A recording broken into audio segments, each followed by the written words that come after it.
right. Oh man, I feel like such an idiot. I Did you think it was Saturday? I know. I have no idea what happened. I overslept, and this hasn't happened for the longest time, Pums. I feel like such a moron. How are you? Good morning. What's been happening? Morning. I actually overslept. I didn't hear my alarm. I didn't hear anything. No. It's ridiculous. And I think I've had a really busy week, which is good. I'm not complaining about it. I love being busy. But I seriously just overslept like I haven't done in, I don't know, 2 years, 3 years, whatever it is. It's crazy. How are you?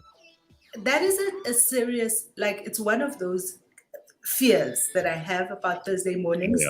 And I have had a situation before where it was like a Tuesday and I woke up thinking it's Thursday and completely freaked out. Yeah. So I go to bed early. I go to bed early on Wednesdays, just to make absolutely sure. I'm like, it's too freaky. No, it's not just a fear of mine. It's like the worst fear of mine. And then on weekends, sometimes, like I wake up on a Saturday sometimes and go, oh my God, it's 7:00. I've missed the whole show. And I feel like such a moron now. Like, oh God, hang on, it's Saturday. So it hasn't happened in ages, but I drove into the office, as you can see, this morning, and it was raining. It was raining when I was driving. What? I know. I'm absolutely irritated because it then means it's going to be like a very cold day and possibly a very cold weekend, guys. It was raining. Wipers, everything, the whole. It might also be because I finally had my car washed. That's usually why it rains. It's either because you washed your car, because you've got something on that you can't, that you really hope there won't be rain for, like an event or something which you've planned meticulously. It's always when there's some really important thing going on. I am actually going to an event tonight, and I don't have the right outfit. It's a red carpet event, and I actually don't have the right outfit for this weather. What I was gonna wear, and what I don't know. I'm just gonna have to freeze it out. I'm just gonna have to like arrive in my outfit and just. That frantic panic. I mean, this is exactly what I was talking about just a minute ago with Tracy. She says that frantic panic when you eventually wake up and realize you've overslept. Amazing what you get done in a fraction of the time. Well, that's it. I mean, like I literally in 2.5 minutes brushed my teeth, got dressed, like switched everything on, connected cameras. I mean, my laptop wasn't even in this room. And I was like, dun. How the hell did I do that? It's crazy. Chris says, I hope you're giving us an extra 15 minutes for being late. Pay back the time. Well, all right. We'll see, Chris. Gareth can stay. This is why I'm at the office. I have a meeting directly after this. Yeah. No, don't worry. Pums, we won't keep you Gareth for a will second stay. long. Chris, Gareth will stay and give you extra 15 minutes. Yeah. Listen, we've got an incredible show for you this morning. We've got so much to do, and we've got a burning platform that is going to be awesome today. So let me tell you about a couple of things going on. We have someone called Joseph Gerassi who's on. He's the executive head of the school at Redhill School. Now, we've spoken to him before. You know, I like talking to people in education because I care about education, and it's an important part of what makes South Africa either work or not work. We need to get young people as smart as possible. And this guy, he thinks out of the box, and he's doing really interesting things. They've got a festival on, and he wants to tell us about that. We also just want to talk generally about the state of education in South Africa and what the future is for kids and how you can prepare them best for that future. I know it's something you think about, Pums, all the time because you've got a son who is now at boarding school and who is growing up faster than, you know, any of us can believe. I mean, I still remember when he was a little tiny kid. Tiny. Like First time I met this you. person. Yeah, as a baby. And, you know, it's if we don't track these things, you don't even realize how quickly it's happening. It's like, for example, when you don't see someone for, you know, a couple of months, and then you suddenly see them and their kid has gone from being, you know, a toddler to being like this little person. It's got a personality. They can talk. They're this high instead of a little bundle, and you suddenly see the changes because you haven't been paying attention. And I think for parents, it's scary to see that stuff. But when they're learning things and you see how quickly those brains pick stuff up, that's when you suddenly realize, like, we actually have to watch what we teach these people, because they'll end up either turning the world into a much better place, which I think a lot of generations that have come before have wondered if they've actually done that, or if they've done more damage than good, or they'll make it a whole lot a whole lot worse, and you don't want that. That's for sure. I mean, we want to grow up in a country where we can believe the next generation's got more going for it than the previous one. So we're going to speak to him just for a couple of minutes, and then we've got the burning platform, and Mighti Jamie returns. We'll also be speaking to someone called Nastassia Arendse, who is a business news anchor at the SABC. And I've been wanting to talk generally about the economy for a very, very long time. And we thought, why not get someone on who does this every day, who can give us, again, we don't see the day-to-day growth, but if you're paying attention over the long term, you see some big changes and you see some big indicators. And I think it's time we looked at that, how markets are moving, what investors are thinking, and general economics in South Africa. We all talk about things like the interest rate and inflation and petrol price, but we need to actually unpack these ideas and get to the bottom of it. So I'm hoping that we can get to all of that and a whole lot more this morning. Let us know what you're up to. Drop us a comment in the comments section. We want to hear from you, and be sure to like and subscribe. Otherwise we get into trouble, so we've got to talk about that. Just quickly, because I've been beating this drum forever, here is an interesting thing from the CDC, who were, of course, the people who in America led the charge for lockdowns. And they've published this, which I'm sure they didn't want to publish, but it's interesting, right? Because we've been saying this for the longest time. So they've compared countries with mandatory stay-at-home orders versus no stay-at-home orders. And they've combined all the cumulative COVID-19 cases per 100,000 people. That's on CDC data from April 2020 through to June 2021. And guess what? No difference. No difference. It's pretty much exactly the same. So this is what we were saying. You can now definitively say that COVID-19 would have affected us exactly the same way, whether the government of your country or the mayor of your town or the politicians in your area had locked down or had not.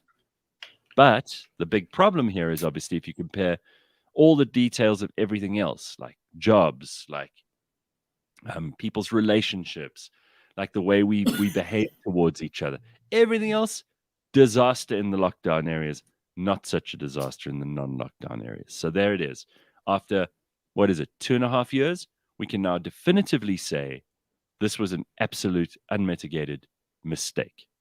And the people responsible, I reckon, they should pay the price. Pay back the money. They can't do that. They can't give us back our jobs. They can't recreate the economy in the wake of their bad decisions, so they must go to jail. I'd like to see some politicians pay the price, at least at the polls, and at best, actually go to jail. I mean, Boris has already paid the price, right? He's gone. So now they're falling like dominoes there in Europe. They're falling like dominoes. Who do you think should be next? I mean, who would you like to see go? Because this is an opportunity for us to get rid of politicians we don't like. And the ones who made those decisions are usually the ones we don't like. I think Trudeau's going to pay a price in Canada. I think that Jacinda Ardern is going to pay a price in New Zealand. I think a lot of these people are going to fall. Do you know what I woke up to this morning? Another invasion of a... Are we having the political conversations? I'm trying to find it now. I think in Bangladesh. Oh, yeah? They stormed the parliamentary building. Yay. Because that's what they did in Sri Lanka just a little while ago. It's like, this is insane. It's becoming a trend. Well, it's a good trend. And Cyril better, he better start worrying about not only Pala Pala Game Farm, but all his other proproperties. Listen, last night they had the ANC in Gauteng had, because this weekend is the policy conference. So last night they had a presidential dinner at Nasrec. There were like 5 people protesting outside. And Niehaus wasn't even one of them. Who were they? I mean, they're I like don't know. the world's cheapest hire crowd. They were just like 5 people and apparently they're ANC members and employees. That's what it said. That's what the and news 5 of them. They could scrape said. together 5 of them. Baghdad. That's where I knew it had a B. I'm just looking at the BBC News. BBC so News in Iraq. In Iraq. Okay, well, that's hardly. Muqtada al-Sadr supporters in Baghdad storm Parliament building. Well, Iraq is no stable Mabel. Let's just put it that way. And for a while now, Iraq has been like the delinquent child. I'm going to send this to you. I mean, the pictures look just like Sri Lanka. They're all over. It's so many. Hundreds of protesters breached a high security zone in Baghdad and broken into Iraq's parliament building. Yeah. Supporters of the cleric, Muqtada al-Sadr, opposed the nomination of a rival candidate for prime minister. Sure. Okay. So there are tangible events that are going on that can give you some indication of how politicians are in a very dodgy position at the moment. I wouldn't want to be in politics. Tell you what, especially I wouldn't want to be in government in any country in the world. And we often talk about like how far could you push South Africans before they say to here and no further.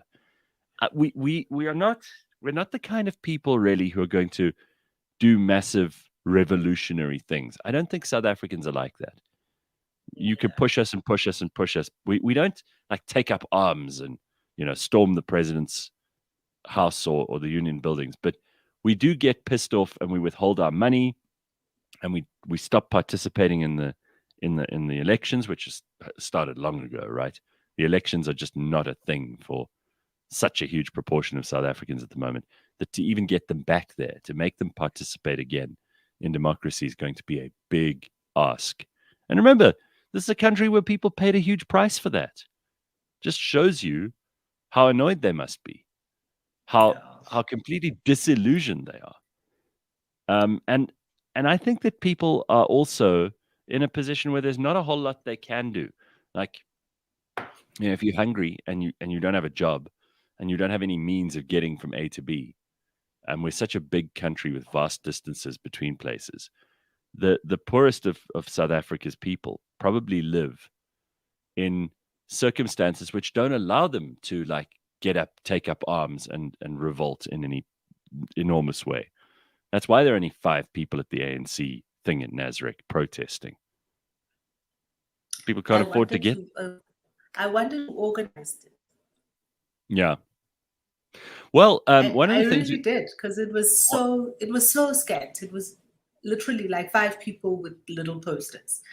We can get into the details. I'm sure Jamie has some things to say about that too in the burning platform. And we've got to also, I put this on the agenda too, Pums, is we've got to talk about Dudu Myeni. I saw that last night. Did you see that? Yeah. Yesterday. Are we talking about that now? Are we talking about that in the next hour? Well, We've got to like. I mean, we can breeze through it now, but we'll get into it properly. What your top line thinking on that? I was so pissed off. I really am, because I think it just shows the level of impunity with which our system treats whistleblowers. And this in the week when all the news is coming out about Babita Duokorat. You'll remember her. She was a whistleblower and she got killed. It's just 120,000 rands and all. Like 120,000 rands. That's it. Just write a check and they will forget. But she named this guy and his life is in danger. And there's so many people who were whistleblowers in the Zondo Commission and their lives are in danger. And we really need to protect whistleblowers more. If we're going to get over the issue of well, there's no issue of I mean, the incentives are perverse, right? To do the right thing makes you very unpopular with some very dangerous people in South Africa. You also don't, if you don't participate in the crime, you don't have any money. So, and no one's going to pay you for that. So there's no incentive for you materially to do it, except like doing the right thing, which, I mean, in an ideal world, and if you ask someone who's idealistic, what do you need to do for a whistleblower? They'll say, well, the whistleblower should come forward because they want to do the right thing. And then what? They want to live the rest of their life in essentially witness protection. I mean, not that we even have that, because if you go into we don't have that witness protection in this country, there's no such thing. People will find you anyway, and the people who you've outed and you've revealed to be crooks, these are not great people. We know that there are political assassinations carried out in this country. We know how dangerous it can get, and when you cut off. Besides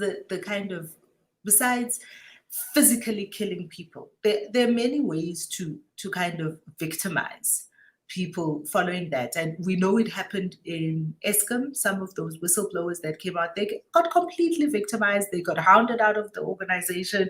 Nobody will hire them. So people say they should do the right thing.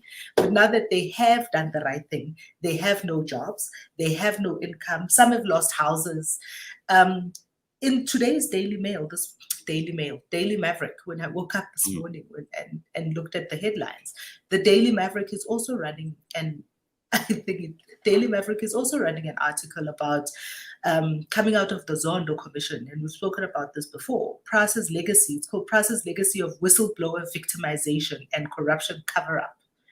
Right. Is off the rails.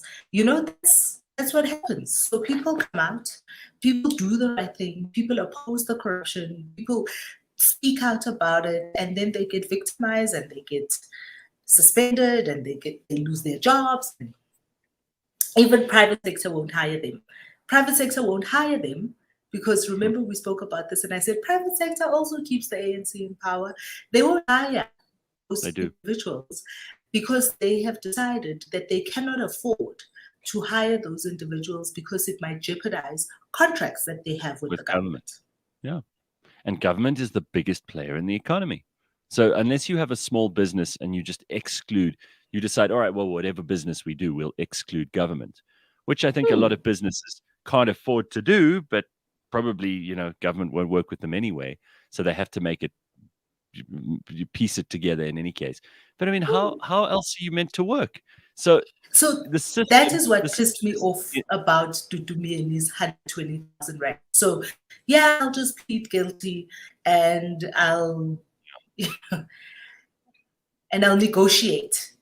In other words, she wasn't taking responsibility for anything. She was just taking the easiest way out. She obviously had legal advice and someone said, this is what you have to do. That it annoys me because there isn't any, it doesn't feel like karma has paid her a visit, for all the things that she's done. She's still on top and rotten and bad for everything around her, and yet she gets away with it. I mean, we see these stories. It's frustrating beyond belief. And then she wants to complain. So she pleads guilty. The case is over. She gets 120,000 rand fine, and then she pleads poverty. 120,000. Oh no, I can't afford that. Yeah. Then she must go to jail. Absolutely. That's what happens if you can't afford the fines. There's jail or a fine. That's why they give you the option. But why must it be an option? This is all I'm saying is I don't want an option. I don't want people to pay back the money. I want people to go to jail and pay back the money. That's what I want. Right. Brian Molefe is currently not paying back the Eskom pension fund. He owes, and also court case, and he lost. He must pay back the 10 million he got from the Eskom pension fund. He hasn't paid back a cent, pleading poverty. He must go to jail. Yeah, I agree. I completely agree with that. It's outrageous that someone who's been put through the whole system, been found to have been guilty, he's given testimony where he's had to give testimony. We know what he's guilty of. We even know the amounts involved, and he's doing nothing about it. And nothing has been done to him about it. So go to jail. See these people in orange overalls, and it might give the right message to all the ones who are thinking about doing the same stuff. That's where we've got to go. All right, so I want to get to some headlines in a moment, and we'll do that in just a short while. There's plenty to talk about, but I do want to quickly tell you about this, because there are a lot of people who this will affect. Do you need insurance, but you hate having to make that phone call? I'm sure you do. Well, with Naked, you can get a final car and home insurance quote online in just 90 seconds. You don't have to have a phone. You don't have to be calling a call center. You don't have to wait on hold. You don't have to read all your details to someone on the other side, and they're not going to hear which letter you said, and they're going to spell your name wrong. The price you see on the website or the app is the final and the best price they can offer. So you don't have to phone them, try to negotiate a better price. You don't have to speak to anyone at all if you don't like that. And I mean, who likes talking to people in a world where you can actually just do things online or by message or by email? And really, this is the best way to do it. You simply enter your card details on the Naked app and you are good to go. It's that easy. Oh, I'm going to try that out today. I'm shopping for new car insurance. Well, this is the best way to do it. You can basically cover your car or your home in 3 minutes, Phumi, all online. Naked will even help you to cancel your existing cover if you've got existing cover. So if you don't like the price or you decide not to buy cover from Naked, no one will call you back for months to convince you otherwise. To me, that's like the sweetener. If you're going to deal with anyone and they don't bother you for months and months afterwards, calling you every week, trying to get you to buy something you didn't want to buy, I am a fan of that. So if you want to get hold of them, visit naked.insure. That's NAKED.insure, or you can download the Naked Insurance app to sort out your insurance without a phone call. Naked like no clothes on. Sorry, what was that? Naked like no clothes on. Just the name for me, naked.insure, and you can get hold of them. We've been dealing with them for a long time. In fact, both Rena and I had our cars insured with Naked, and they're terrific. That's all I can say. So get on there, naked.insure, and find out. Without a phone call, you can get all of the information.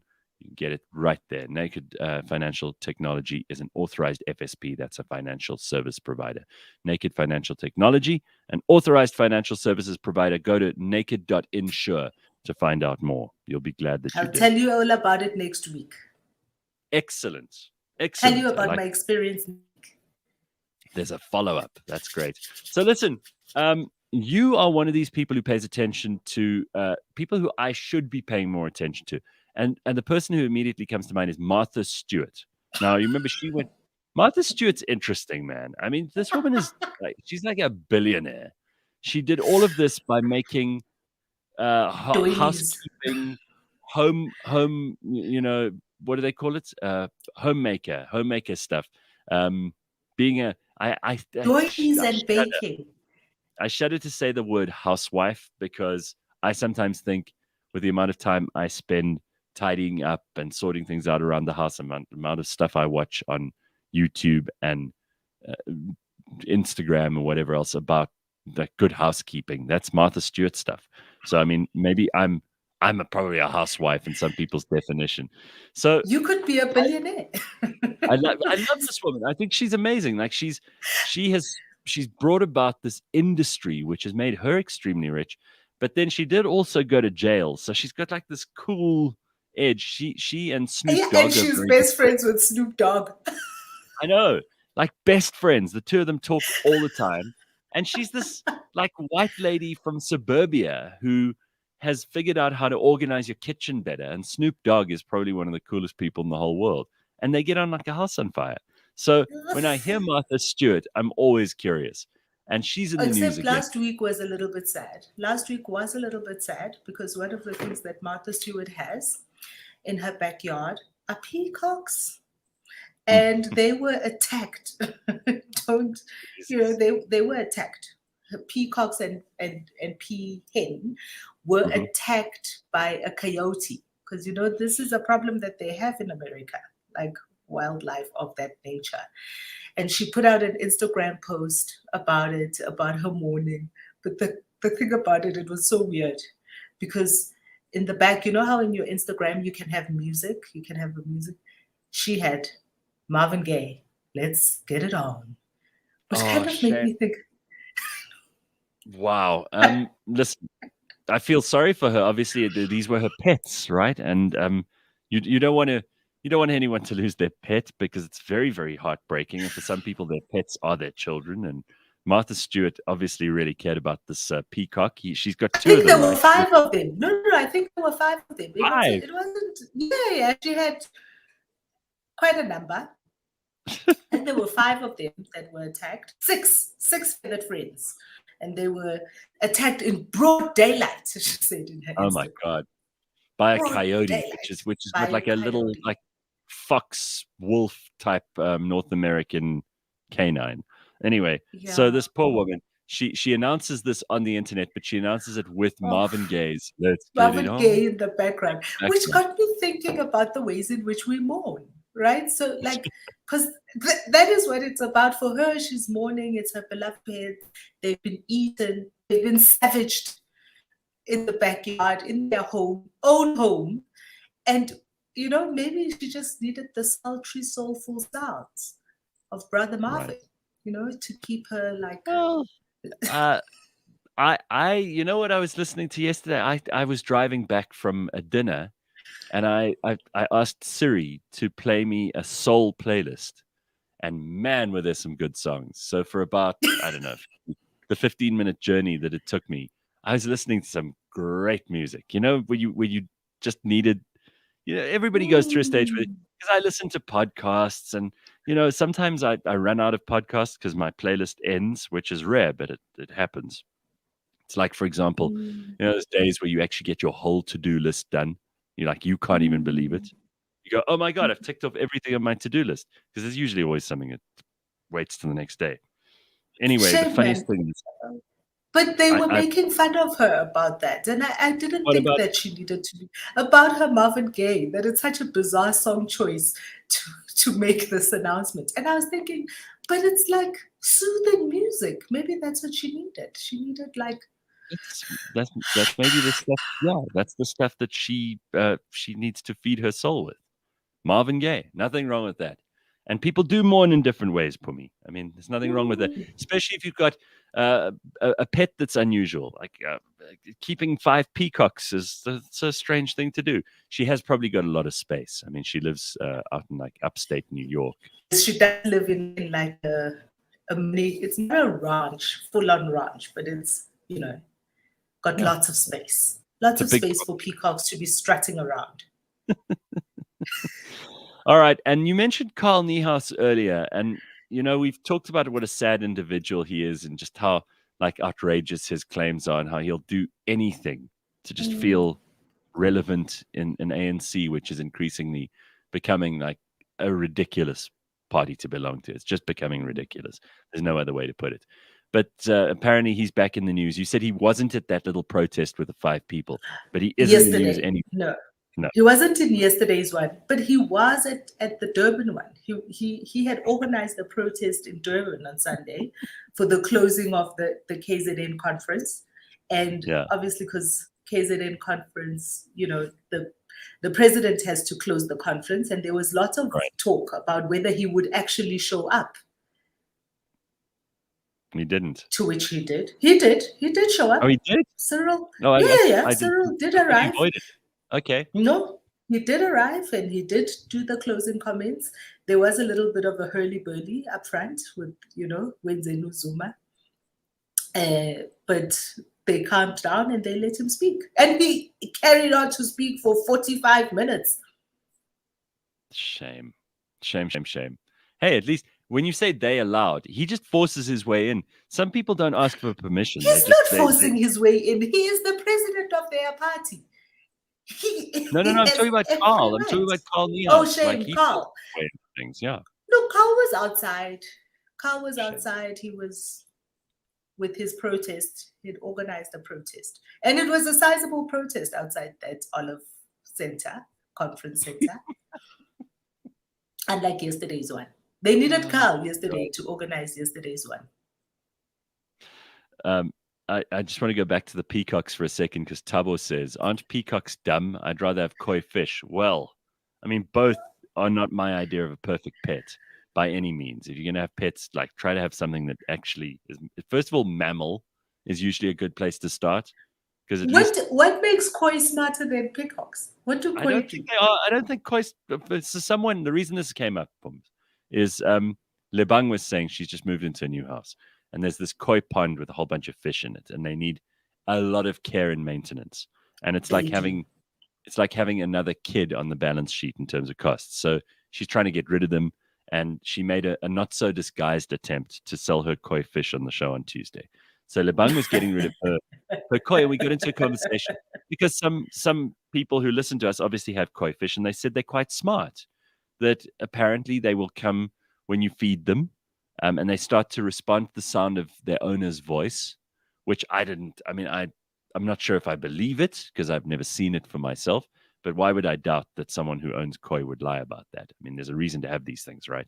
So, and I find any fish bigger than that, bigger than like the length of your pinky finger, anything longer than that, I find those fish pretty creepy and weird. And I don't like the idea. Like, do you know these people who will put their toe in the water and then these fish will come and like suck on your toe? It's disgusting. Yeah, there's a massage. You can actually you pay for that. Yes. Yes. It eats the dead skin off your feet. Yeah. No, thank you. Mm-mm.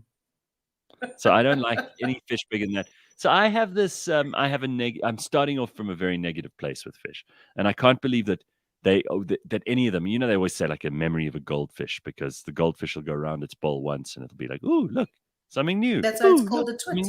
Oh, look, something new. Yeah. So I'm not a big believer in fish intelligence. I may be wrong.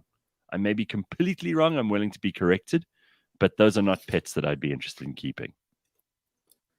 How's Alice? It's time for the headlights. It's time for the headlights. Oh Jesus, yeah. Let's get into it. We really are getting distracted this morning. I'm going to stop distracting you. It's because I woke up late. Sorry, it's my fault, not yours. All right, so let's start off with gaming time has no link with levels of well-being. So they're always trying to prove that gaming, whether it's online or in a one of these computer games that you can play on your own or whatever. They've studied 39,000 video gamers. They're always trying to prove that either these things are terrible for you or they're really good for you. The answer is probably somewhere in between. So they've done this study, 39,000 video gamers. They found little to no evidence that time spent playing affects people's well-being. The average player would have to play for 10 hours more than usual per day to notice any difference, it found. And the reasons for playing were far more likely to have an impact. Well-being is measured by asking about life satisfaction and levels of emotions like happiness, sadness, anger, and frustration. So these results contradict a study, as I said, in 2020, conducted by the same department at the Oxford Internet Institute, but with a smaller group of players. The 2020 study had suggested that those who played for longer were happier. Common sense says that if you have more free time to play video games, you're probably a happier person. That was from the Professor Andrew Przybylski, who had worked on both studies. But contrary to what we might think about games being good or bad for us, we found in this latest study pretty conclusive evidence that how much you play actually has no bearing whatsoever on changes in well-being. Now, what do you think of that? So years ago, I read a book called Reality is Broken by, and I'm trying to find it on my Kindle library here, Jane McGonigal. Okay. And why games make us better and how they can change the world. And it was all about gaming and how gaming kind of works in the brain, on the brain, in the brain, for the gamer, for people around, and how the world can actually become a better place if more people were, how we could hack some of the things that the world kind of, we have to do every day with game. Right. It is an incredibly fascinating book. I think also, if you don't have the patience to read a full book, I think there's also a TED Talk. Her name is Jane McGonigal. and it's Okay. called Reality is Broken. And this is years ago, probably about 10 years ago that I read this book. And to this day, she talks also about the history of games. So not just gaming as in video games, but also just sports and all, because those are also just games, right? Right. And Absolutely. all of those things, and how it helps you hack your brain. Well, okay, they talk a little bit in the study about mental health, and I think maybe we could just dwell on this for a little bit because it's something a lot of people are fascinated by, including me. So in China, kids are only allowed to play for 1 hour per day on Fridays, Saturdays, and Sundays. But many gamers around the world say that their playing helps their mental health. This is what you're talking about, hacking your brain, right? Mike Daly, who created Lemmings and Grand Theft Auto, said the benefits are varied. He said, I'm not sure it's something that's measurable with a single well-being state. He said, as in everything in life, it's a balance. If you spend 24 hours a day playing, it's not good. But you spend 24 hours a day eating or working out, that's also not good. I mean, anything for you in excess is not good. People always go, well, water is so good for you. You just drink a lot of water. There are people who've had too much water to drink, and it can actually make you very sick. So everything in excess is a problem. And I wonder what Joseph will say when we come to him just now from Redhill, because he's dealing with kids all the time. I'm sure that gaming is a big part of a lot of young people's lives now. It's like something people do. And the whole thing, Jane's entire premise was also based on the fact that gaming is a lot like life. You don't really have a rule book like life. You kind of have to figure it out as you go. And it's got little rewards, which again ping in your brain with a little bit of serotonin every now and again. And all of those reward parts throughout the game, and also you lose some, so it's got lots of very similar to how life is it's got challenges and it's got rewards and so would you say the that same sides of your brain as kind of living through your everyday. Would you rather have your son playing games for 3 hours a day or scrolling through social media for 3 hours a day? Which one do you think is worse for people's well-being and mental health? Or do you think it doesn't matter? Definitely scrolling through social media Is worse. Yeah. Yeah.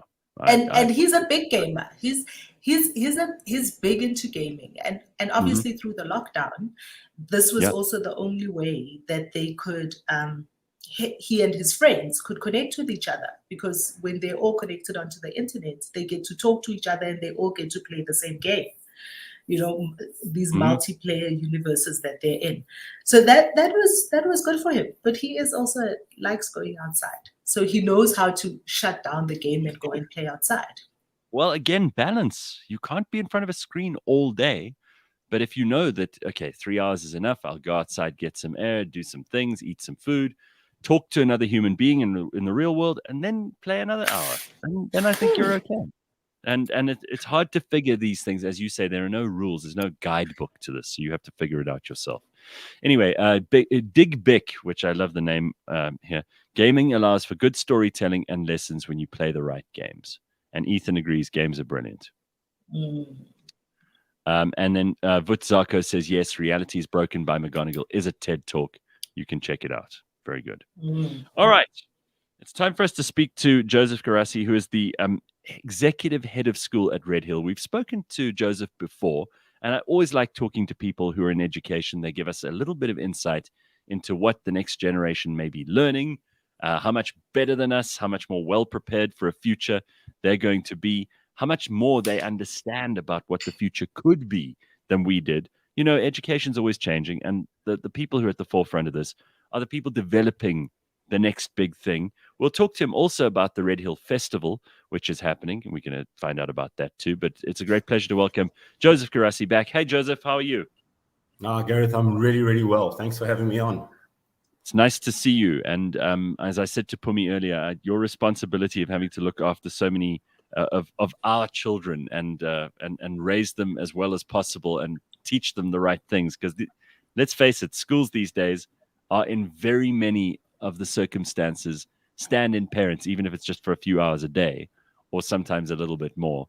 and I wouldn't want that responsibility. So are you keeping your head on your shoulders? Are you keeping a smile on your face? And is it getting easier or harder? Gareth, I think because I'm the kind of head, I've always been really, really involved with the students at the school, right? Whether I direct the school musical, whether I coach swimming, but most importantly, I teach a course on identity formation. And that keeps me in touch with the students in terms of talking them through the issues that they're having to deal with today in the world that they're having to deal with. And it keeps me in touch with what's going on, how they're thinking. And I find it incredibly rewarding. I don't think I would have been in this profession for, probably the last 30 years if I didn't see education as being the future of young people, the future of our world. And it changes so rapidly.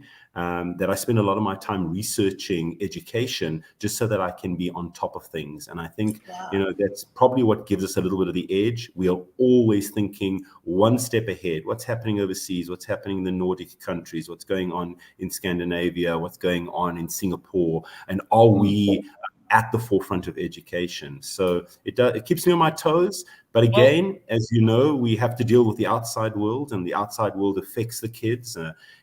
Whatever happens outside today, our kids will react to what's happening out there, and we've got to be on our toes.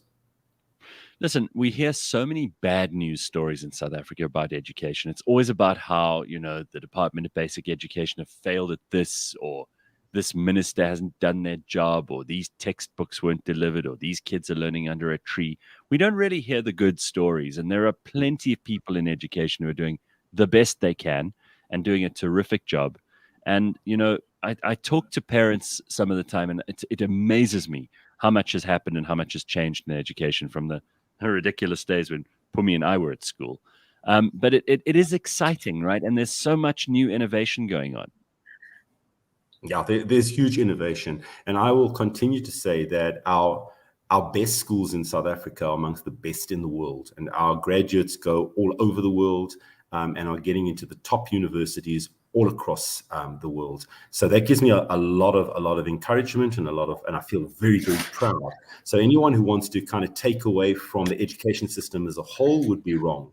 Our problem is, and I was listening to SABC, I was listening to ENCA this morning, and we're hearing again of the huge brain drain that is happening, and we're feeling it hugely in education. Where a couple of years ago, 5, 6, 7 years ago, you'd be able to kind of attract some really, really good teachers. That is becoming more and more difficult. And, when I'm asked, I think that is going to be our biggest challenge moving forward. Can we actually get the top people back into education, and can we keep them here, and can we keep them in South Africa? Yeah. Well, I read a really horrible story just last week about how maths and science are being dropped from many schools as options because they're not popular subjects anymore. A lot of people are frightened of maths and science because they're seen as being hard. And also it's hard for us to find the right teachers for maths and science, and encourage people to do this because those are both fascinating subjects and they have unbelievable application in the real world and in life. So it's important that we have people who qualify in those subjects. Well, there would be no education system that can call itself an education system if it doesn't have math and science in the curriculum. And I think, unfortunately, what happens with our government is when anything gets too tough, we just look at dropping things. And it's one of the reasons that at Redhill, we brought in the International Baccalaureate, and people will often say to me, well, by writing an international exam, are you not being unpatriotic to South Africa? And forgive me for saying this, but I think the government's being unpatriotic to South Africa. I think the way they've allowed the education system to go is really being unpatriotic to the young people of this country. And we went for the International Baccalaureate to ensure that subjects like maths and science continue to be taught at an international level. Because if you keep on taking things out of the curriculum, yes, you'll still get good results. But how much maths and how much science are you teaching if you just keep watering down the curriculum? Yeah, I know Phumi's got some questions for you, but I do want to quickly, because this is the other reason that we wanted you on, to talk about the arts festival. Redhill's got this brilliant and very popular arts festival. It's from this Friday until Sunday, and you will play host to some of the biggest names in theatre, music, and the arts. This is terrific. It includes a massive outdoor festival.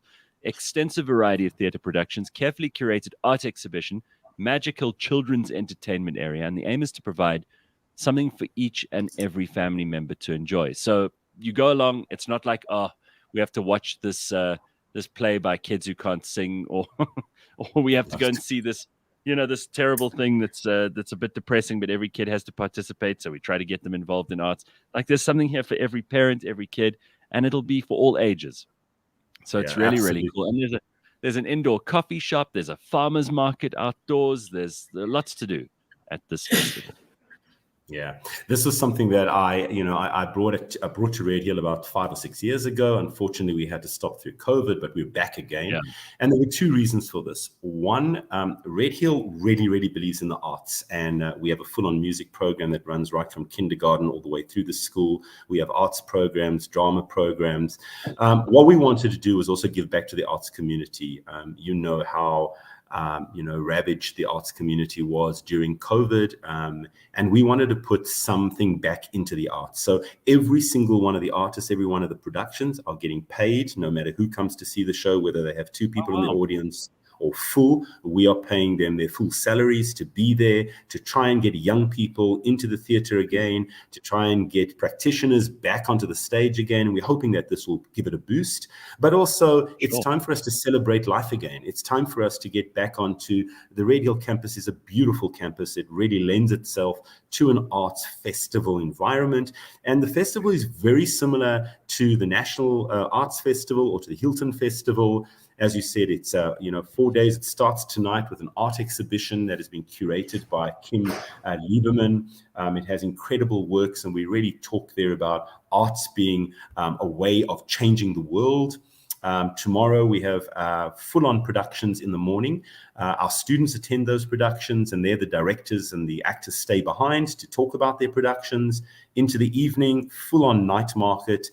We've got over 30 stalls, food stalls, crafts market, and then we also have some really, really talented singers who will be performing, fire pits. Just come and enjoy yourself. Saturday, once again, we have theatre all day running here. We have 22 productions running. Whoa! For the youngsters, we have the evening music festival highlighting Shekinah, Matthew Ball. This is like you guys are taking on like Grahamstown at this stage. It's like, yeah. Absolutely. So that festival goes on all evening from, I think, 4:30 till 10:30 in the evening. The Sunday is a little bit more laid back. It has a picnic for parents, and we have a sing along, and we have some of the top schools coming along and playing marimbas and jazz, and so just an incredible festival. But some of the highlights, I mean, you've got people like Mike van Graan, his productions are on. Craig Morris is there. Just some outstanding people that will be at the festival.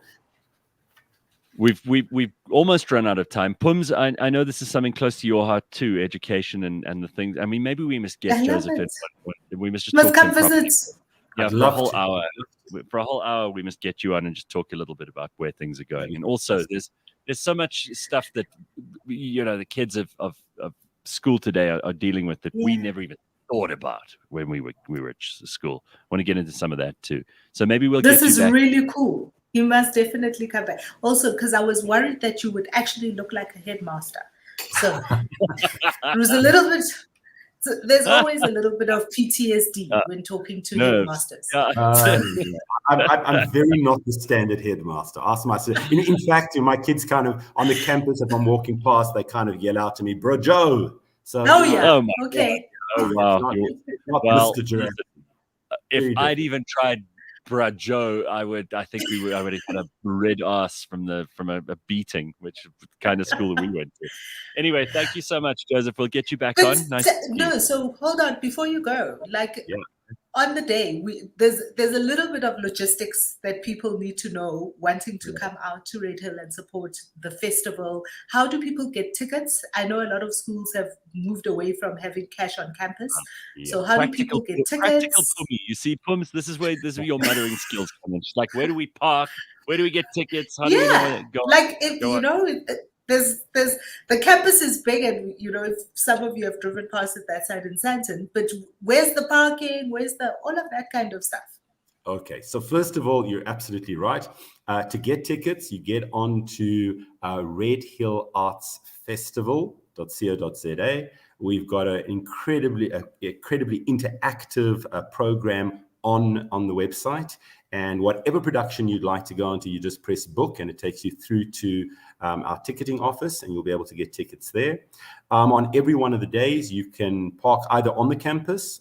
We do have limited parking, but behind the Morningside Shopping Center, we have our enormous field. So you could go there on Outspan, you can park there. And then we also have a shuttle service that will take you onto the campus.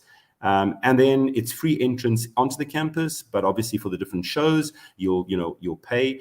We've had specials going where really we've brought the prices down to as little as 50 Rand a production to enable youngsters and their families to all come and see the shows. But there's nothing more than 150 Rand except for the big music festival. So all of that can be done, once you're on campus. redhillartsfestival.co.za. I'm afraid we're out of time, but thanks, Joseph. Nice to see you, and we'll be there to watch some of these plays, some of these shows, and good luck. It sounds terrific. Thank you. Good. All right, it is 7:00, which means it's just after 7:00, actually. The Burning Platform is coming up next. We're going to be joined by two guests, Mighti Jamie, who makes a return after he and Phumi had something of an altercation last time. It was not an altercation, man. Wasn't that exciting? A bit of an argument, though. I mean, that's always good. We like an argument on the show. And Nastassia Arendse, who I'm very pleased to welcome to the show. She will be joining us in a short while. She's a business news anchor at the SABC, and she's been in the broadcasting business for 13 years, having worked at CNBC Africa, Business Day TV, SAFM, and Classic FM. It's going to be a great pleasure to welcome Nastassia to the show, too. All of that and more on the way. CliffCentral.com. It is Thursday. Yeah, almost the end of the week already, and almost the end of the month. Payday, people. Payday. Coming right up. This week on the Auto Trader podcast. So we have a product on Auto Trader called Vehicle Check. Well, that's not it's not a physical inspection, right? It's a history check. It's a history check. So this is, and I think it's important to note that is something completely different. However, how does that work? So that looks at the vehicle's VIN data, and then whatever data is captured about the car, yes, we try and gather. Catch us every Monday at 9 a.m. on YouTube and on autotrader.co.za.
Just because it's about technology, connecting your business to the rest of the world doesn't mean you need to send rockets to space and use complicated solutions. Want to simplicate things? Well, join Jaco Voigt, who is the CEO of Catalytic, on the Unbundled podcast. With skin in the game and a keen focus on educating and assisting you and your business, Jaco decodes all the aspects of connectivity, security, and cloud solutions. Unbundled is brought to you by Catalytic and is available on cliffcentral.com, Apple Podcasts, Google Podcasts, Spotify, or wherever you get your podcasts. It's time for another... Oh, hang on, I'll switch on my camera there. It's time for another burning platform on cliffcentral.com. Thursday mornings mean we get to deep dive into all the events of the week, try to consider some of the big stories that are in the news, talk a little bit about how they impact and affect all of our lives. And that is what we do here with Phumi Mashiko and I every Thursday. And we're also pleased to welcome today someone who is well known to the show and someone who we refer to often as being one of our best commentators. He's not scared of an argument. He's also well informed, make sure that he knows what's going on. He is Mighti Jamie. You can find him on Twitter at MIGHTI, Mighti Jamie, and that's one word, Jamie. He's a researcher, he's an analyst, he's a commentator. Jamie, always nice to see you. How are you? I'm good. Can you hear me just fine? Loud and clear. Perfect. Hello. As always. Great. Good stuff. Hello. I was joking with Phumi. Jamie, did you move into a palace? It's a Zoom background. It's a Zoom background. He's showing off. He's showing off. You know, like you're allowed. I'm wondering if you got some of those pala dollars. Yeah. Still If pala only pala. I'd be spokesperson. So, Jamie, I joked with Phumi that the last time you guys were on, you had an argument, which I mean, I love an argument, but it seems that South Africans mistake an argument for like aggression and hatred and enmity. And I think that you having been in debating for much of your life, probably have to explain yourself often to people, like I do, when you get heated and passionate about an argument, even if it's with a friend, you have to explain to them, because sometimes they mistake the passion and the interest and the enthusiasm for something negative, right? I don't hate Yeah, you. actually, and it was quite an important discussion, the gun culture versus gun legislation debate, and got me thinking about our alcohol culture in South Africa. A few weeks after the event, when there was that crisis in that Eastern Cape tavern, but I think you're right, and how I handle it most of the times is just to see if people can actually handle, having a debate, a structured discussion, because some people, as soon as you put across a different point of view, they view it as confrontational. They can't actually step outside, their predetermined beliefs and worldview. So not all of my friends can handle a debate, and sometimes I'm selective.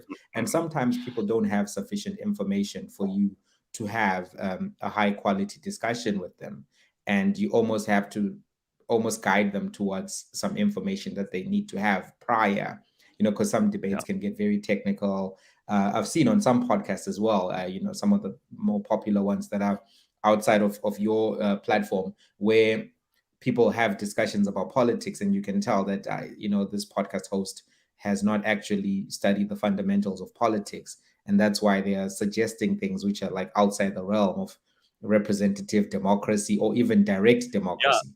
Yeah. So, sometimes you can't have the chat. I don't mind that. What I hate is when people have this sanitized conversation where everybody's all friendly with each other, and they say things like, let's agree to disagree, which is just the most nothing statement in the whole world.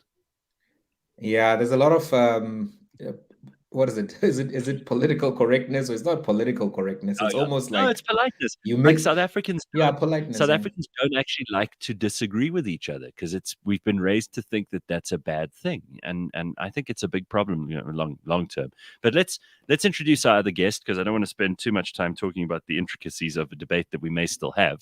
Nastassia Arendse, as I mentioned, is a business news anchor at the SABC. She's been in broadcasting for a very long time and a very, very interesting career. And it's a pleasure. I'm sorry it's taken us so long to get you on, Nastassia, but here you are. You're finally on the show with us. Nice to see you. No worries. Good morning to everyone. Great to be here. Yeah, nice to see you. So listen, guys, I do want to start off with something, and this is why it's great to have Nastassia on here. We haven't had a macro discussion about the economy for a long time. We bitch and complain, like everybody in South Africa, and rightly so, about inflation, the increase in interest rates, which happened just last week, the fact that we're paying more for petrol, which is sometimes in our control, sometimes not. There's a certain amount of that that's government's fault. There's a certain amount of it that is just, the reality of global markets. And I did want to talk a little bit about what South Africans are feeling when they feel this pinch and when they feel the pressure in their wallet, because this is the real problem that we face. I mean, we could talk endlessly about politics or about society or about any of those issues around social justice, which is such a big deal in places like America. But the reality for most South Africans is a tough economic one. And I'd just like to hear where all three of you, Phumi, Jamie, and Nastassia, where you guys are based on the people you speak to and your own life, where you're feeling the pinch the most and what you think the biggest drivers in people's decision making going forward, whether it's political, social, or economic, are going to be as a result of those drivers and what those pressures are. Yeah, so I think if I jump in just to get the conversation going, I think when you look at people within the 25 to 35 age group, not oftentimes these are people who are either single parents or the young couples, and they're entering certain relationships with debt, long-term debt specifically, and obligations which are fixed. And I'm talking here about if you have a child, you have to pay for childcare, and then you have to pay for schooling. And one of the things that is creating a big issue is the cost of private education and the cost of housing, because that's where a lot of people are getting hit hard. And then they also have to get the financial commitment of actually getting a car. And oftentimes those cars are financed. So when the interest rate goes up and you're on a bond and you've got a car payments to make, that's when things can start squeezing you. So the big cost for many people who have to take children to school, etc., is that fuel cost. It's really changing a lot of their cost calculus. But in terms of doing a more macro analysis, as long as private education continues to be so expensive, and obviously when you have the education dynamics being as they are, it is going to be expensive. Supply and demand and all of those dynamics which affect pricing are going to play out. But if you think about how much of the regular South Africans' monthly expenditure goes to the car payment, the bond, and then school fees, and some people are paying 11,000, 12,000 a month just for then you don't have any breathing room. I want to throw one other thing in there, Jamie, because you're spot on. And we just spoke to the headmaster of a private education institution, and obviously the level of what's going on there and what goes on at the the township school, or even worse, the rural school, far away from everything else, where there are huge under-resourced, massively financially challenged, and in terms of staff, way behind. The differences are absolutely enormous, and we've got to look at that. But I think one other thing to throw in here is that a lot of people, and you mentioned the word debt earlier, there are mashonisas all over this country who are giving people loans, and they are charging them interest, which is, I mean, the word exorbitant doesn't even begin to describe it. Sometimes people are paying back 50 to 60% on these loans because they can't get them from anywhere else.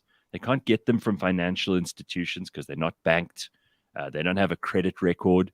So they go to a mashonisa who will give them cash that they desperately need, either to put, someone in hospital who needs treatment, to pay school fees, to buy food. We're talking about very basic things.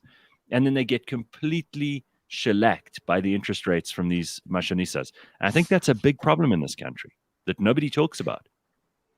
It is, and it's also partly because of that predatory lending ecosystem that we've created, where they can even debit. So now a lot of these micro lenders are debiting directly, and people can't get access to, mainstream finance, if you will. So they end up going to, because they were blacklisted or their credit rating. We do need to think a lot about what kind of support is given to young professionals, young parents, to cushion them from some of the stuff, because the stuff that pushes them there is that oftentimes people feel like they don't have an option, because you want your child to have a better life than you. So you're going to fight to send them to a quality school, get them the solid foundations. And sometimes because of the bad quality of the schools, you make a sacrifice, and then it puts you in this financial position. I just want to throw in this statistic too. Apparently, private education, if you take it per capita, is cheaper than what the government pays per child. Current budget for child in a government school is 25,000 Rand a year. That's in terms of the budget allocated per child in South Africa's public schools, government schools. Low-level private schools will offer a year of education for 20,000 Rand. So we've also got to look at that and say how much wastage is going on in the Department of Basic Education. But let me bring Nastassia in here because otherwise it's the Jamie and Gareth show. What do you think? What do you think are the major things affecting people in terms of what they have to pay for, what they have to think about, finances, personal finances, the economy at large? You look at this stuff every day in business news. Yeah. So, I mean, I'll just building on that, and I just want to add just a layer slightly below what Jamie just highlighted there. I mean, he spoke a lot about what's going on from a private sector education point of view, but I would, add to that and say, it's the ordinary man on the street who's feeling the pinch. I mean, if you look at where a consumer spending was and consumer sentiment was probably pre-pandemic, it wasn't particularly great. And then we get into COVID, we get into the lockdowns, especially that hard initial lockdown that we saw probably in the first few months of 2020. That is still having an impact even post lockdown when we're trying to imagine what a post-pandemic recovery looks like. Because I'm sure you've heard all types of economists trying to see what that means for South Africa, never mind the rest of the world. And then you go into these situations where we're dealing with, supply chain disruptions, and we're dealing with the Russia-Ukraine tensions and a whole host of other stuff building in. And then suddenly inflation is now a problem. So we're now dealing with a consumer that was not particularly in a great shape pre-pandemic. And then the pandemic just made it worse. And then post-pandemic, we're telling people, well, you need to tighten your belts because given what's going on globally, you have the IMF saying the outlook for the next, say, year or two, and I will use their exact words. They said it's gloomy and uncertain. And that's scary because you're thinking, okay, so Reserve Bank's been hiking interest rates for quite some time in order for them to stay ahead and deal with inflation dynamics that are starting to rather sort of boil under. And you wonder what is happening on the ground, on the street, what the man on the street is able to pay for on a daily. And you're starting to see that also with, I think with transaction activity. I think BankServe does a really great, survey in terms of looking at transactions at pay points, at ATMs, etc. So they get to have a nice indication of what's going on from a salary point of view and how salaries have started to moderate, but inflation is moving a lot faster than salaries are able to keep up with. And then you have this other fear coming in there where economists are saying, well, we're likely to see more strikes because at the end of the day, you're seeing your rand not stretch far enough as it used to. And on the other hand, you're probably picking up all kinds of costs internally in your household because you're probably having to supplement the contributions of those who lost their jobs in that COVID period. So there's a whole host of stuff that is happening underneath on the ground that we get to see, and you get economists bringing through the numbers, but you're also starting to see it, especially when a lot of the companies start to report their results. I think we're going into local company earnings. There's only so much some of the companies can do, and I think it's quite good that a lot of the major JSE food retailers are absorbing a lot of that cost pressures on behalf of the consumer. And I think that's some of the things that we've got going for us for now. Well, I'm glad that you brought up this COVID thing because I said to Phumi in the first hour of this morning's show, we're still counting the cost of all those stupid lockdowns, and obviously made no difference in terms of lives saved. We now have that data from the CDC, who were the people most behind lockdowns in the US, and we can now see the economic devastation that those decisions have wrought.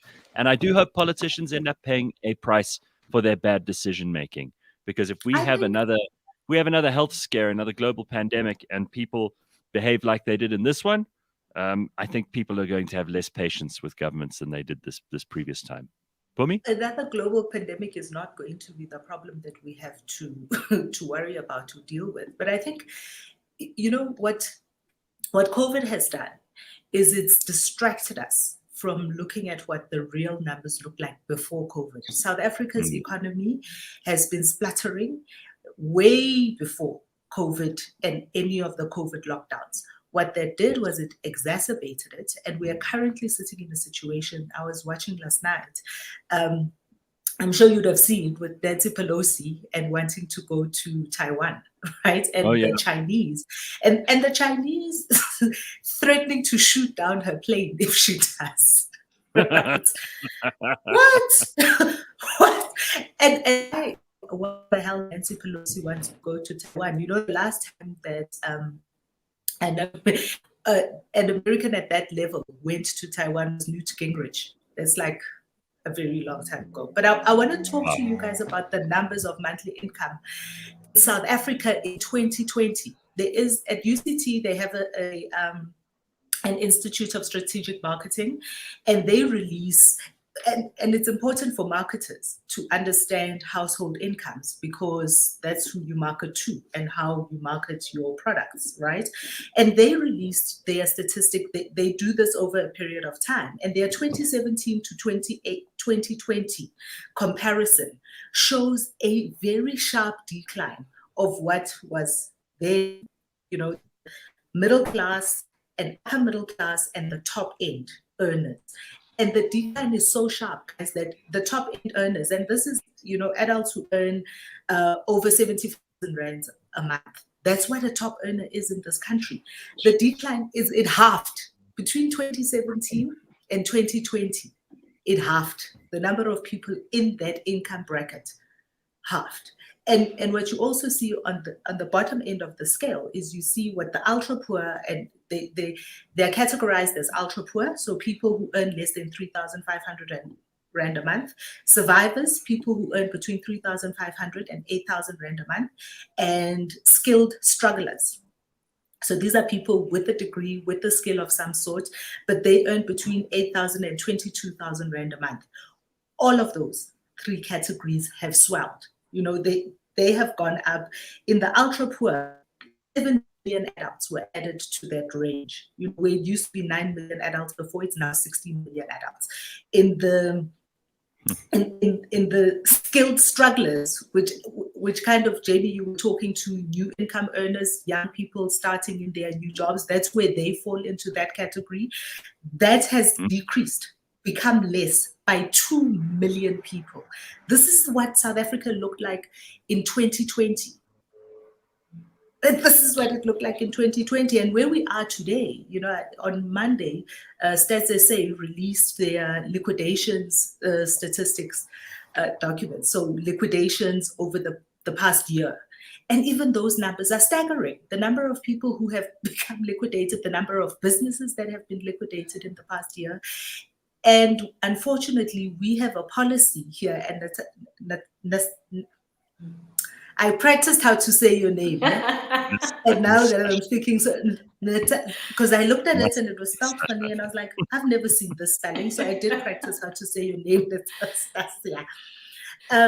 But I think you can talk a little bit more about this, is what we see in South Africa is we see a monetary policy or an economic policy that is very much targeted at inflation targeting. That's why you see the NPC comes out and then they say we're going to 75 basis points. We're increasing the repo rate. And they are forecasting that there are going to be 2 more repo rate increases this year.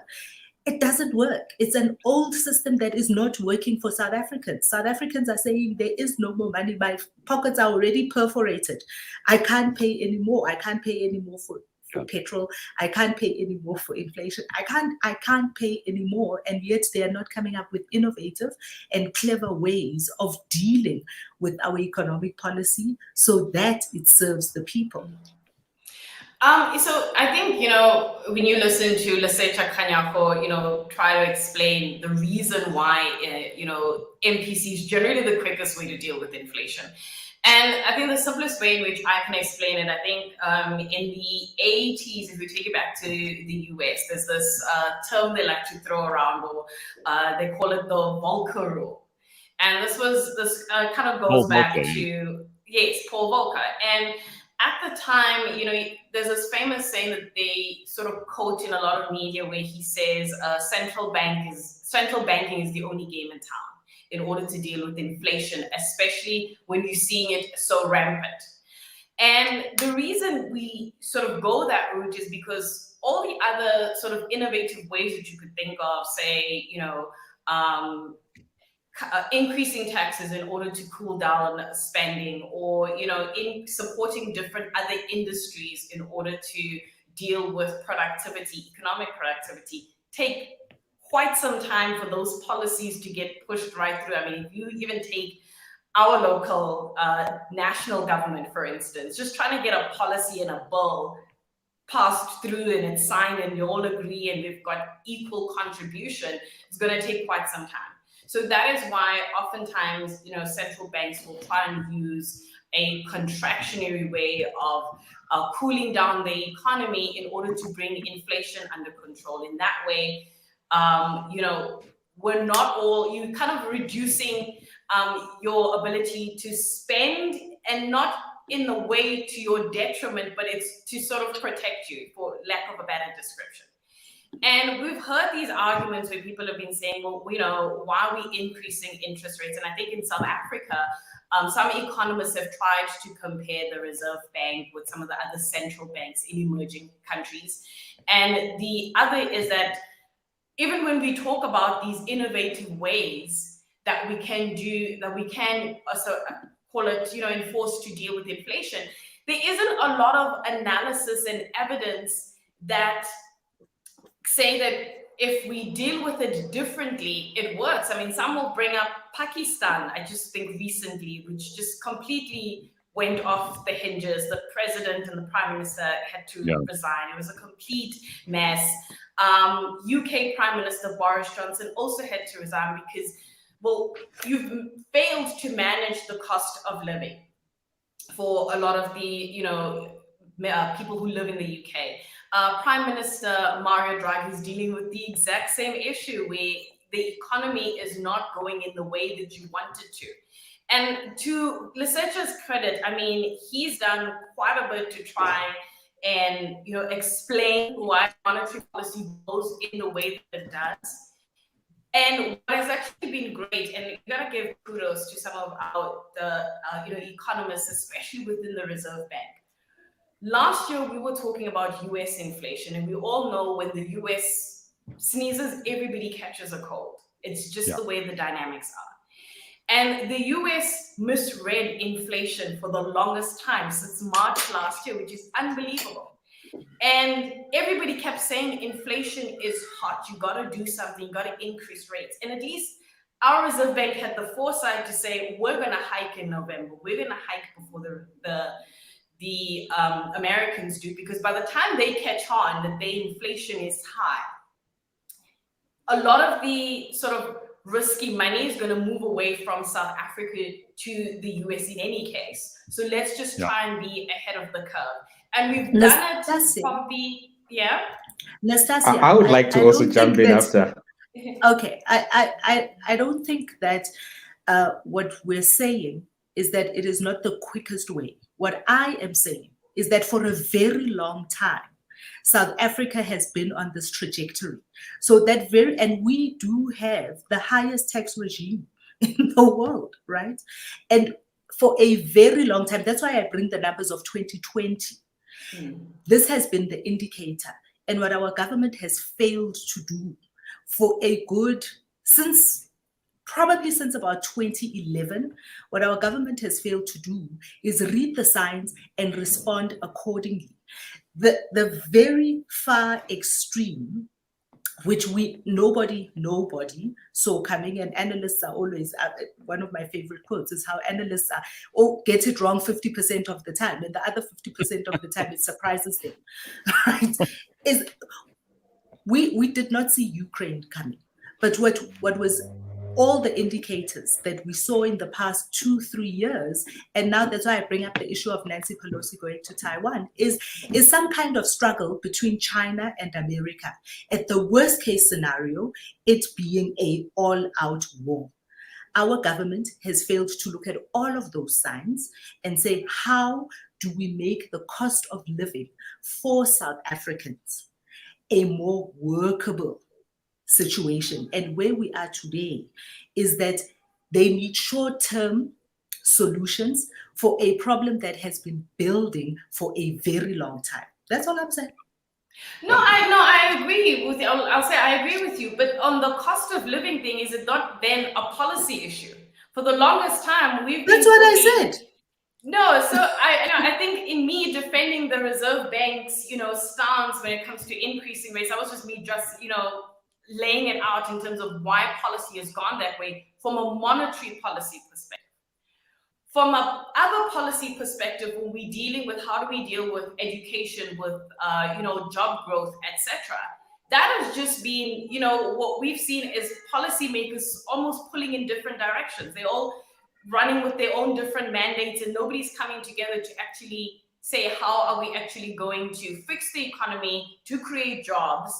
And the cost of living then suddenly increases. So that is sitting with the guys who are running the different departments, economic development, labor, etc. I mean, they sing the same tune about we're going to remove red tape and we're going to do this and we're going to do that. And I've done enough conferences, interviewed enough people who, everyone's like, oh, we're going to do this. But I don't understand, how is it possible that we're still singing about red tape 5 years later? The NDP, does anybody even talk about what the National Development Plan even looks like? They rehash it every time we get into sort of elections or whatever the case is. I can't see what we've achieved, that's substantial from a national development point of view, especially when it comes to that NDP plan. And also, no one's ever come back and said, well, look, there's the NDP. This is what we think we've achieved.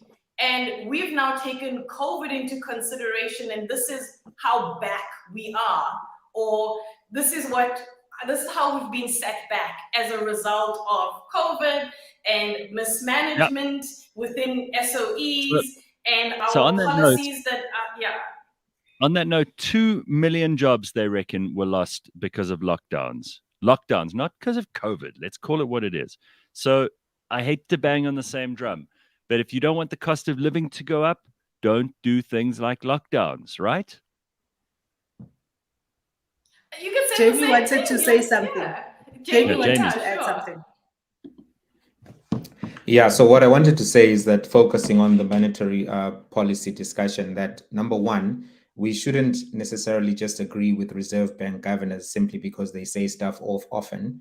And a lot of times the South African monetary policy is just cut and paste from what the Americans are doing and what the Europeans are doing. So if they say, hey, we're raising interest rates, South Africa will say, yeah, we're raising them too. And that's what's happened this year without thinking about some of the contextual dynamics.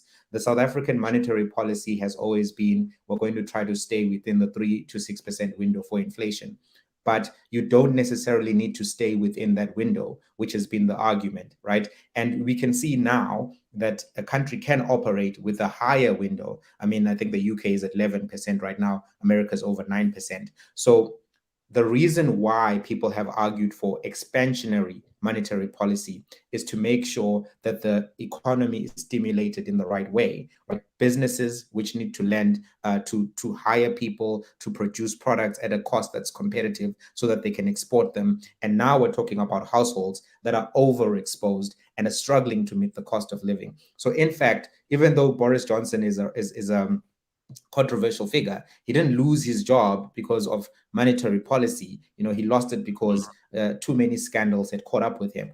And part of the debate that's happening now in London and in the UK is that, hey, actually, the monetary policy that we've adopted is not helping us deal with our current cost of living challenges and the challenges that are being faced now. So it's important for us to understand that even if the inflation target was 6 to 9%, for example, which is not radical, it's progressive, you then can actually protect everyday South Africans from some of the decisions that they now have to make. What has been done is that, unfortunately, the people who sit in the think tanks that drive economics, the institutions that drive monetary policy are often elites who have a lot of money and they want to preserve the wealth that they already have. So they don't want any policy that can depreciate their assets to any extent, even if that particular depreciation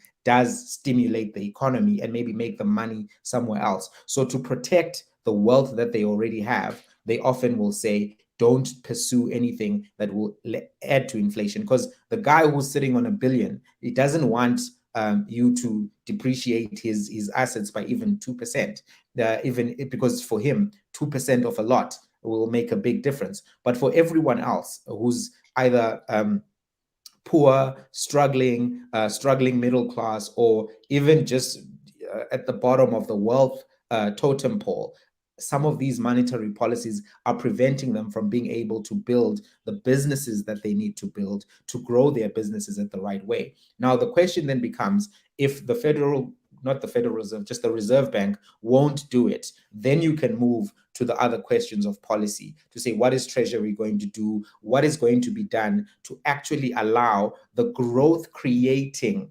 part of the economy to function? And that's when you can talk about company tax. That's when you can talk about these other things. And this is what Rishi Sunak as well is being butchered for right now, because people are saying, hey, you actually don't have a plan to actually stimulate this economy in the short to medium term. And because you are a very fabulously wealthy man, all you can say to us is, I'm going to raise taxes and I'm not going to touch anything to do with monetary policy. It's a very important debate. And in fact, just to inform the viewer, I guess, is one of the debates which is still raging in the ANC, because at their last conference, they resolved that, the monetary policy of the Reserve Bank should change. And then, President Ramaphosa came in and he's not pursued that. So it's going to be interesting as they go into this policy discussion section of 2022, whether that will come back up and people say, hey, what's actually going to happen with the Reserve Bank? If you remember Busisiwe Mkhwebane, the public protector, she got herself involved in this whole debate by using her office to also make recommendations about what the monetary policy should be. And obviously that's the wrong office to be making those kind of decisions. It's not in her purview. But this is one of the debates that we need to all familiarize ourselves to say, hey, we already know the UK can function at 11%, America can function at 9%. Why is a developing economy that needs to stimulate growth in manufacturing to create jobs, that needs to protect families and households from overexposure to debt? Why are we pursuing this very aggressive inflation targeting of 3 to 6%? You just brought to come it up. in there. Mm-hmm. Oh, sorry to interrupt, Gareth. The idea that America can function at 9% is not true, especially if you look at some of the consumer figures coming through in spending patterns. And especially when you're looking at some of the big retailers, we're talking Walmart here. And if you look at the kind of consumer that Walmart is catering to, Walmart is already saying that we're issuing a profit warning. We are worried about the consumer at the bottom. Never mind the person who is on a mid-tier or higher spending, who's spending on flight tickets, etc. We're worried about the guy at the bottom. Never mind the guy who's just complaining about gasoline prices, who's more mid-tier. Right. So that is a false thing to say that America is functioning on 9.1. It's a big concern for the Fed, and the Fed would not be aggressively pushing interest rates to be as high if they believe that the American consumer can survive on 9.1 versus the Fed's target of 2%. And I want to come back to the idea about the Reserve Bank. We constantly harp on the Reserve Bank, and I don't understand why are we not talking broadly about macroeconomic mismanagement that has happened in the South African economy for years. Because it's both of those things. It's both of those things. We can't say the Reserve Bank is exempt. You didn't. No. I did say you can discuss Treasury, but when you talk about monetary policy, you're talking about monetary policy. Treasury is one department. Exactly. But when you're talking about monetary policy, all these other departments that have failed us. Guys, we can't. We were just talking about education before. We can't say when we're talking about monetary policy. There are others as well. But right now we're talking about monetary policy, and that's a function of the Reserve Bank. If we're talking about the Ministry of Education Angie Musheka can't come and say, guys, why are you not talking about the treasury? Why are you not talking about corruption in transport? We are talking right now about monetary policy.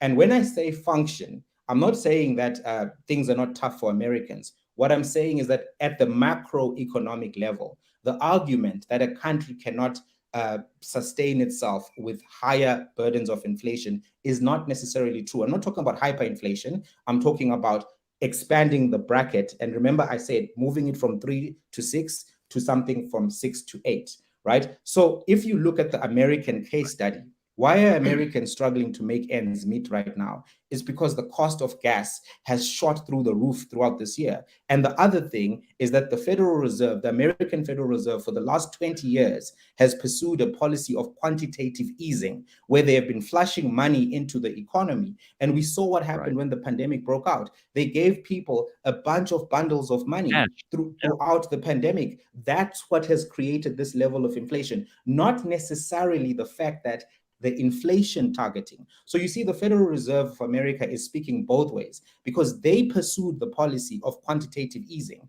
And then now they are coming to say, hey, we're just going to solve all of this by drastically increasing the interest rate. Note that I didn't say here. Yeah, I didn't say here that we need, no, but I'm being orderly.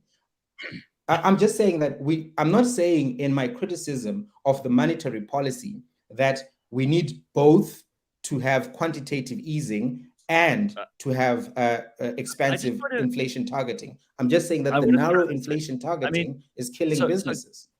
So the Reserve Bank and government in general only have a few very blunt tools with which to manage the economy. And frankly, having judged by the way that they've managed so much of public enterprises and the like, I would like them to have as little control as possible.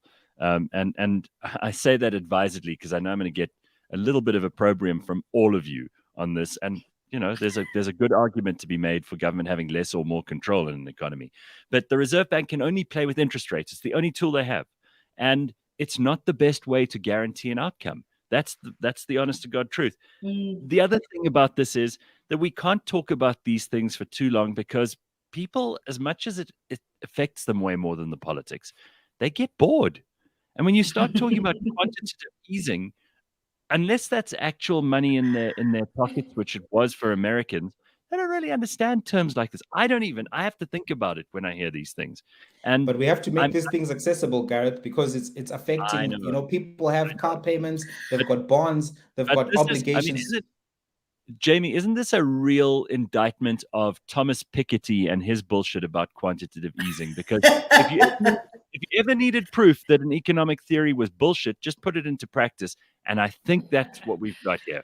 Joe Biden's government in America have tried that stuff. It has failed dismally. It's ruined the American economy. It's going to take them 10 years to get out of this hole.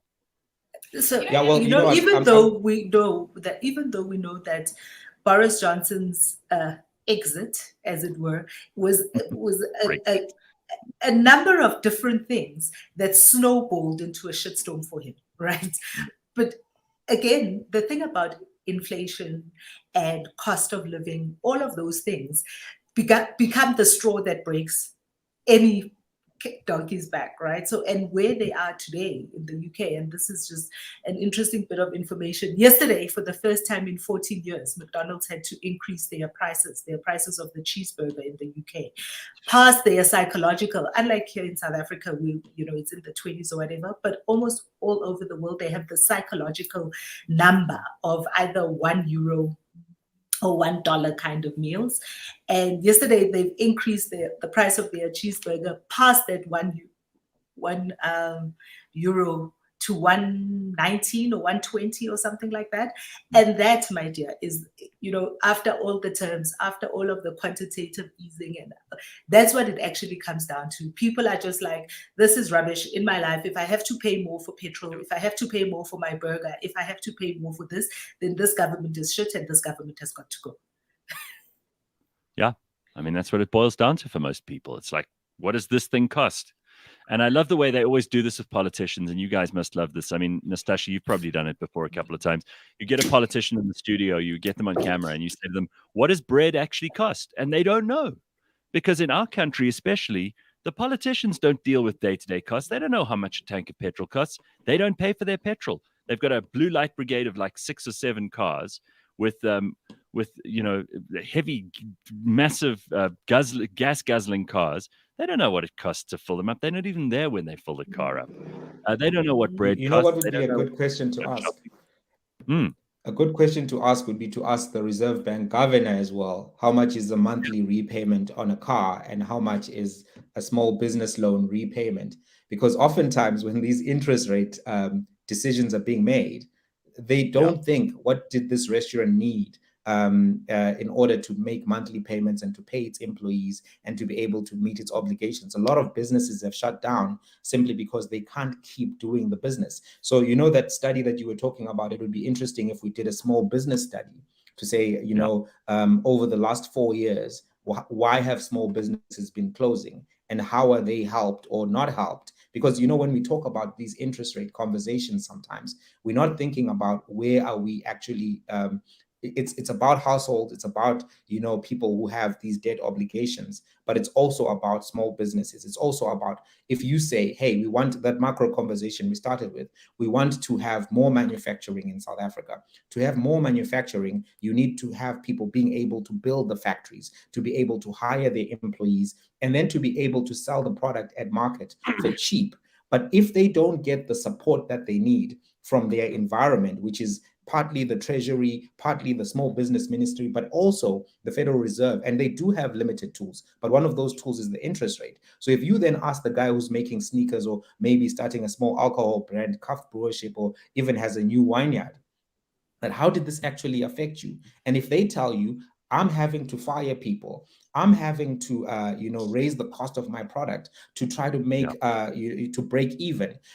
If that's what's happening, those businesses can't grow, and you're not going to get the industrialists that you want. You know, like last week, there was this industrialist conference. President Cyril Ramaphosa was trying to say, we need all of these industrialists to come from South Africa. We want to have Elon Musk, et cetera, et cetera.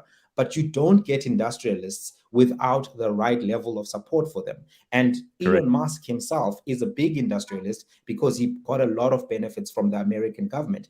They saved and bailed out his companies at critical moments, Tesla and SpaceX. So then we got to ask ourselves, we want to see these outcomes in society. We want to see these companies doing well. What is the relationship between Treasury, monetary policy, the business ministries, and the outcomes we want to see? How do we, that's the macro discussion. Because if we're saying we want to see growth in South Africa, we have to have serious questions about where does that growth come from and how do you facilitate the growth? Growth doesn't just fall out of the sky. You know, it's not manna from heaven. It's something that has to be created through good processes with a good philosophy, both in terms of funding, in terms of monetary policy, but in terms of the enabling environment, which includes some of the deregulation, which hasn't yet happened. Well, that's that red tape that Nastassia was talking about. Yeah, and you know, as Jamie mentioned, we're going into this policy conference. They have it almost all the time, and it'd be interesting to see the kind of conversations they're having, not just with each other, but with others who bring in the capacity and the capability, the implementers from even outside, you know, politics, in terms of how do we create that enabling environment that Jamie is talking about from an economic development point of view, from a small business, from labor, from education, etc. You're going to have a conference where majority of the ministers who all fall within the ANC will be in there. So the question is, what are they picking up from the ground and what's not working? Because there's a lot that's probably not working and they are not aware of it. But moving forward, I mean, it's great to talk, you know, Reserve Bank, Treasury, but that's just two institutions. What about the other institutions that play a role in helping this economy function and correcting the mistakes? Because I think a lot of times as South Africans, especially from a presidential point of view, etc., we talk a lot of game. We talk a lot of nice things that investors want to hear, but implementation is the problem. Accountability is the problem when things fail. Spot on. And also we think we want to hoard the power and say, no, we want to control how things work. But the country, we all sort of share whether it goes great or bad. And would argue that sometimes we just don't bring in enough people to contribute intellectually and to also hold each other accountable. That's the one massive thing that I would say is missing from all the departments. And that's probably why we're not getting to the kind of growth Jamie would like to see with small businesses or whatever other aspects that are concerning. I think there are two other things that are just as concerning. Okay, Gareth, before you move on to the next thing, the thing for me, and I can't believe how quickly time has flown, is we first spoke about this going into NASREC. But I want to remind everybody that listens, is when you talk, Nastassia, about the people that are having this conversation, going into the policy conference this weekend, looking at all of the provincial conferences that the ANC is having.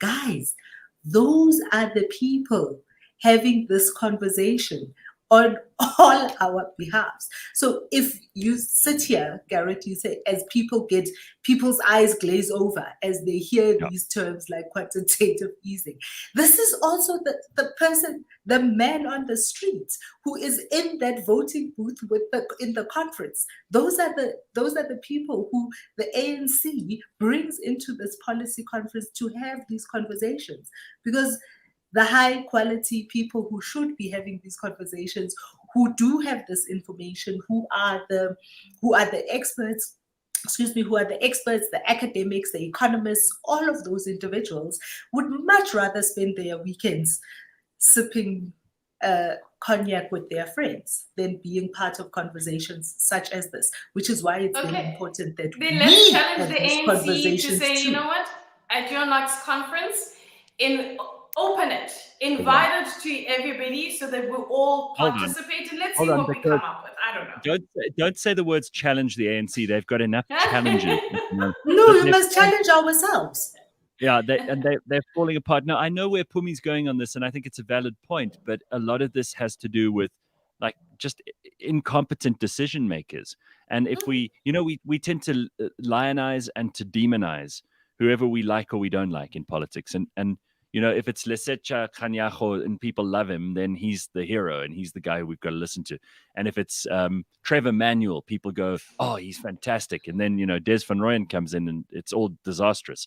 So we tend to base this around people too often instead of good policy. And I'm waiting to hear some good policy because it's not coming from the ANC at the moment.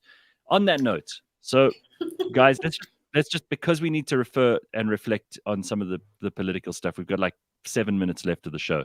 The KZN conference was an unmitigated disaster for some and a great win for others. We see the RET faction, as they're calling themselves now, or what do they call themselves? The Taliban, starting to play more of a role. What do you foresee happening here? Jamie, you've been watching this carefully. What's going on here? Is this the ANC's last desperate attempt to assert their kind of Zuma era populism, or are we seeing something much more insidious going on?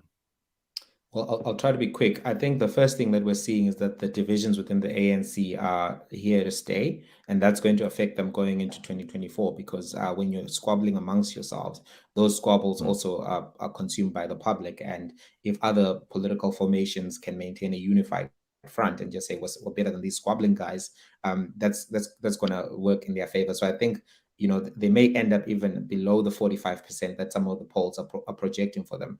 I think in terms of what does this mean for December, it's still very much up in the sky, because even if you look at the Gauteng developments, you had Banyaza coming in, who is more sympathetic to Cyril, but the rest of the PEC was what's it called, Adiwele. So those kind of dynamics mean that Mr. Ramaphosa doesn't have a solidified grasp of key provinces, because if you think about Gauteng, you think about KwaZulu-Natal, those are key provinces. He definitely doesn't have KwaZulu-Natal. So there's going to be some turbulence in the months leading up to this. And you may actually, even if he remains in power, have people around him who are going to make it very difficult for him to deliver any mandate that he wants to deliver if he wins again. Yeah, it's interesting to see also which people are glomming on to who and where and why, because I do think there are a lot of people who are just seeing like the taps are turning off. There's less and less available money to steal, and some people are getting desperate. You could see that they're like trying to clear house before it's over, right? You get a But there's definite... also like a lot of looting still happening, right? It's not like the looting stopped. I mean, some of it, one could say that during COVID, it was the peak period of looting because, they were on all factions, so many scandals. Digital Vibes just being one of them. I heard a story just the other day about someone who's owed money by a government department, and the sheriff went and attached their like lunch tables and garden chairs and things in an attempt to try and recover the money that they are owed. And I think this is happening in a lot of government departments, especially at the municipal and local level, in places that we don't even think about on this show. Places where, Leto and Tsoba tells us about, where in Velkom, where nothing functions anymore. And they've pretty much shut down the municipality. There's nothing going on there. No one goes in. It's locked up. There are chains around the door. That's happening a lot. Yeah, you know what happens? That's ironic. The companies that are doing tender deals, they get paid within 3 days. And the companies that actually have quality bids that were given for real delivery, they don't get paid for months on end. And so you end up having the money coming out of the municipality going into the looters' pockets and not going to the delivery. Like if you look at that Enoch Mkijima Stadium, for example, those kind of tenders would have been awarded fast. The school fumigation tenders, I went and I looked at how quick those payments were being made. People were getting 15 million within 3 days. But then if you go and ask people who are providing real services to the communities, to the municipalities, those small businesses, they're not getting paid. And I think it was part of the discussion last week is what's happening when the small businesses that are doing the work with government are not being paid, while everyone who's politically affiliated gets their money up front. That's part of what's killing the municipalities. And I know Leto, and he speaks a lot about the issues in Velkom, and he's quite right to point out those kind of contradictions. Well, it would be quite interesting to see when these businesses get a lot of these municipal tenders and government tenders, when the business was actually registered. Because I'm probably building on what Jamie's saying, they were probably registered 2 or 3 days before the payment went through. Yeah. Compared to the guys who've been actually doing the work. Yeah. The fumigation ones were all registered just after the schools got shut down. And there's no way that those people had the qualifications to fumigate schools. The bank accounts were all newly opened. The companies were all newly established. They got paid. Remember that 431 million that was covered by Daily Maverick and a few others? Those companies got paid within record time, but everyone else didn't get paid. Who's doing regular work, school feeding programs, those kind of things. That's a real issue that we have. And I don't think that it's going to be resolved by one faction or the other, or that, people are seeing taps run dry. People are just realigning where are the taps open. Yeah. One last word, and Nastassia, I feel like we haven't given you and Phumi as much time as Jamie and I have had this morning, but you go ahead. What do you want to finish off with? I would say, let's not, lose the discussion around the debate around macroeconomic mismanagement and try to disguise it as some kind of revolutionary policy. We will risk plunging ourselves into irreparable damage, which as a result will lead to more poor policy implementation, which then is low growth and a disaster for South Africa. That's all I would say. All right, strong words. Pums, anything from you to wrap it up? Economies are burning all over the world. I'm so sad we didn't get to talk about the mortgage boycotts happening in China. But the reality on the ground is that the economies all over the world are in meltdown. And South Africans are feeling the pinch far more than a lot of others because we've just had short-sightedness in our policies leading up until now. And it's going to be fascinating to see how how that informs going into the election cycle, what the opposition parties are saying, because obviously the ANC has nothing better to tell us that they could have done for the past 27 years that they haven't. That's my thing. That's my thing. That's why I came out today. I have to go, guys. Oh, Gareth is frozen. I don't know what that means. I don't know what happened there. Something frozen. Yeah, and it was frozen. unfrozen. but it happened just a minute ago as well. So I think it's time that the bell is ringing. It's 8:00. So guys, thank you very, very much. Jamie, always good to see you. Thank you so much, Nastassia. We'll have you back, I'm sure, soon. Phumi Mashiko, we'll see you next week. Same time, same place. Let me just quickly tell you, in case you are looking for something interesting to listen to this morning, Keanu Reeves, Tom Cruise, Steven Spielberg, and Richard Branson, what do they have in common? Well, they have success, fame, and dyslexia. That's right. Learning disorders affect many people with a specific problem, often undiagnosed, and the person misunderstood and potentially marginalized. You can find out more on this week's episode of Beyond Madness, which is brought to you in proud association with Adcock Ingram OTC, the sponsors of Brave. And you can always check out the previous episodes. They're fantastic, of Beyond Madness. Some amazing, amazing interviews, some amazing insights. And if you care about mental health, you're interested in all of these subjects, you will have hit an absolute jackpot when you find Beyond Madness. We will see you tomorrow at 6 a.m. bright and early. Thank you to all the guests. Thank you especially to you for listening this morning. Let us know who you'd like to hear on the show. Let us know what you'd like us to talk about, and we'll get onto it ASAP. Have a good Thursday, everybody. We'll see you tomorrow.